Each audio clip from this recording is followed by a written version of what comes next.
क्योंकि वैक्सीन भी लगेगी तो उसका भी 3 महीने के बाद आपको इफेक्ट आना शुरू होगा।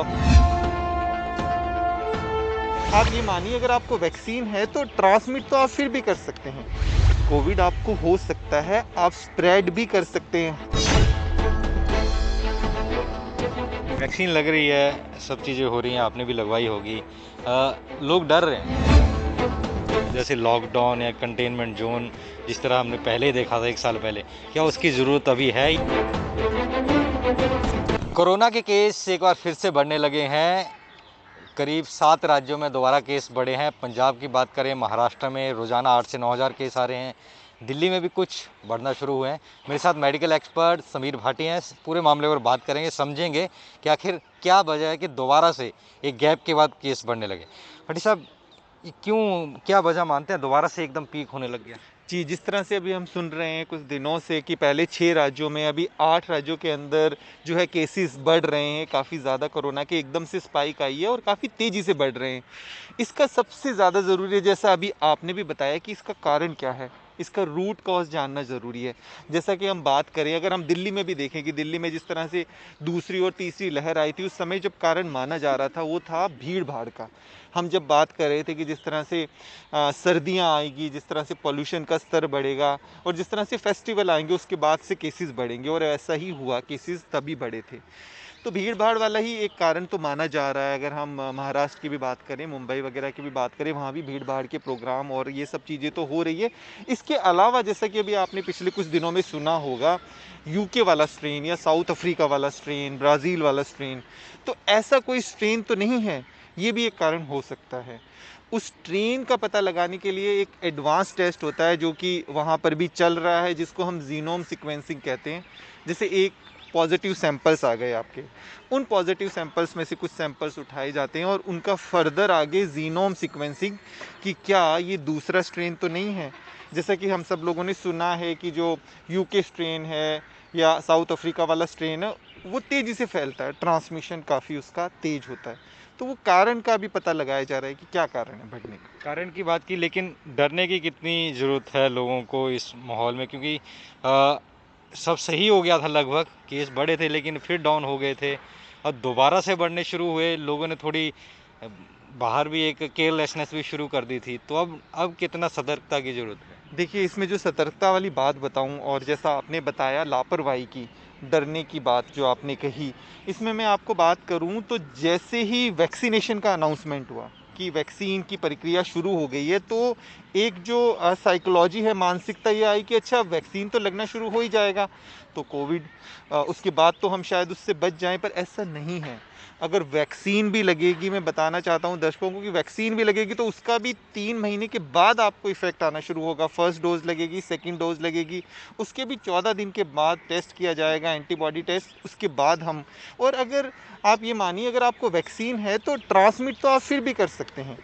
कोविड आपको हो सकता है, आप स्प्रेड भी कर सकते हैं, हाँ, उसके जो सीरियस इफ़ेक्ट होते हैं उनसे आप बच जाते हैं। तो ये कुछ बातें हमें जानना ज़रूरी है, और सबसे ज़्यादा महत्वपूर्ण बात है कि कोरोना अभी गया नहीं है। कोरोना तो अभी प्रेजेंट ही है, केसेस कम हुए हैं, ट्रांसमिशन कम हुआ है, बट कोविड गया नहीं है। तो किसी भी तरह की जो अभी हम बात कर रहे हैं, वैक्सीन से भी ज़्यादा ज़रूरी जो इसका प्रिवेंशन है, जो इसकी रोकथाम है, वो सोशल जो आपके कोविड अप्रोप्रिएट बिहेवियर्स हैं, जो मास्क लगाना है, वो बहुत इंपॉर्टेंट है, वो बहुत ज़रूरी है। 6 से 7 राज्यों में अभी ये केसेस दोबारा बढ़ रहे हैं, तो कितनी पॉसिबिलिटी रहती है कि ये पूरे देश में दोबारा से फैलने की? देखिए, जिस तरह से हम बात कर रहे थे, जब ये यूके का स्ट्रेन आया था तभी तुरंत सरकार ने प्रोएक्टिव स्टेप लिए थे उसको रोकने के लिए।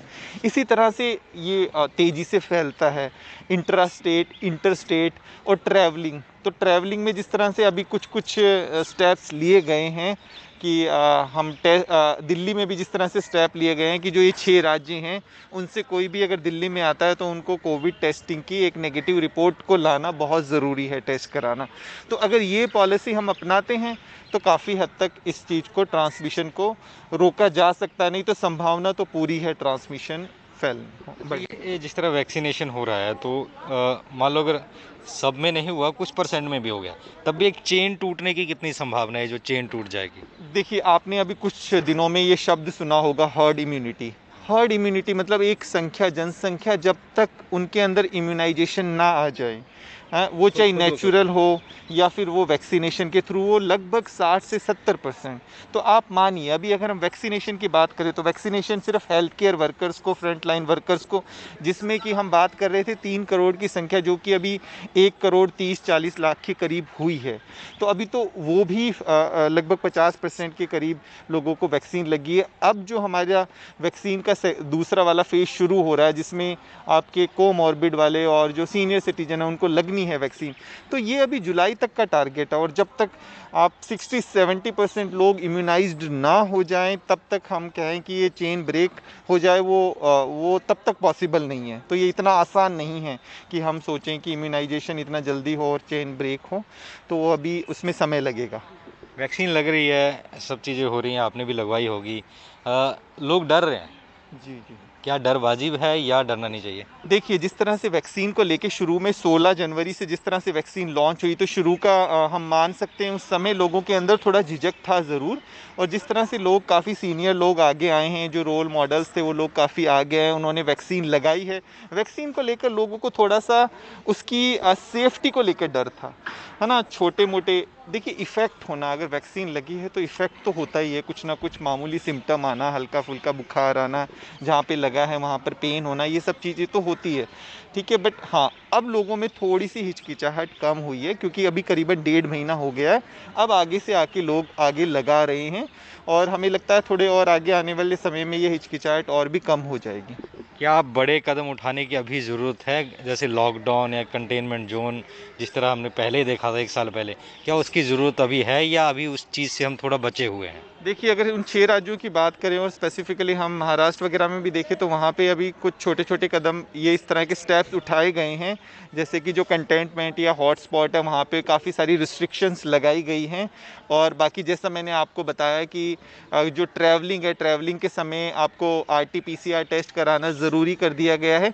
तो अभी फ़िलहाल इस तरह के स्टेप्स ही अगर लिए गए, क्योंकि हम पिछले साल से काफ़ी चीज़ें सीख चुके हैं और उन्हीं चीज़ों को अभी इम्प्लीमेंट किया जा रहा है। तो काफ़ी हद तक अगर ये स्टेप ठीक तरह से ग्राउंड लेवल पे इम्प्लीमेंट किए जाए, तो काफ़ी हद तक हम इसको आगे फर्दर ट्रांसमिशन को रोक सकते हैं। तो बिल्कुल, ये से मेरे साथ मेडिकल एक्सपर्ट समीर भाटी, जिनका कहना है कि दोबारा से स्थिति ना बिगड़े इसके लिए स्टेप्स लेना बहुत ज़रूरी है और जो नियम है कोरोना के वो नहीं छोड़ने चाहिए अभी।